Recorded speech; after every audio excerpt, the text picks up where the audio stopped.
Do you have a difficult time delivering bad news? Or perhaps your delivery is lackluster, leaving other people to dislike you not because of the news you gave, but because of the method in which you delivered it? Hi, my name is Colby Porter, and I am going to show you the direct and indirect methods for a bad news message. After that, I will be explaining ways that you can improve these messages.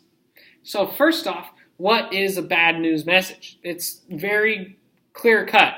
It's any message that has bad news in it.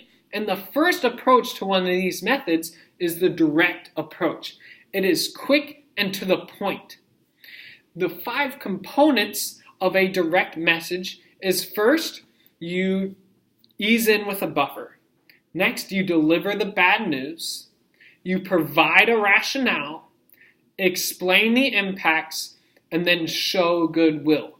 So, for example, maybe you're an employee at a big firm and you won't be able to show up to work the next day. And you have to let your supervisor know. So that buffer would be, hey, information about my work availability.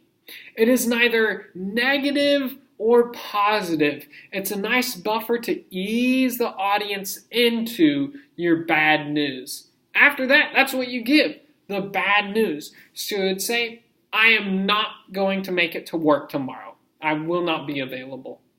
You give it very quickly and clearly in that direct approach. After, you give the rationale, the reason why.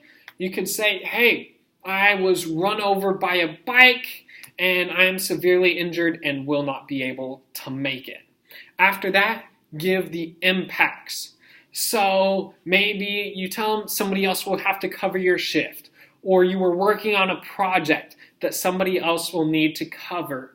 And lastly, the goodwill. End it on a good note, because the bad news isn't the final thing. You're not resting on something bad. It's that, hey, thank you for your time. I look forward to getting back to work in the future. So the direct approach is very good for people you know well or supervisors who have strict schedules, because it gets the information across very quickly. It is also respectful of other people's times. Taking too long to deliver your message can show a lack of respect. An example of this is given in Spears and Kopecky's article, Telling It Like It Isn't. In this article, they cover several hedge fund managers as they deliver messages about the fund's performance. And some of the managers will give the reasons like, oh, there was economic downcline, even in Zimbabwe and Fiji, and they'll buffer it in. And some of them take too long on this. One of the hedge fund managers made a report that was 11 pages long, and it only delivered the information on the 7th page. It took that long. And doing that can show a lack of respect or care for the audience's time. So a direct message is very good for portraying that care, and it can increase your audience trust of you. Now, the direct method for bad news messages might not always be the best, because there's also the indirect method. It is very similar, except it swaps the news with the rationale.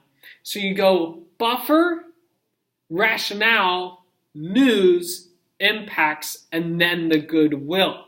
This is very good for people you don't know very well. You might not know how they'll respond, or people who are negative will have negative responses to your bad news. The rationale before the actual news gives the audience a long time to comprehend and process your information.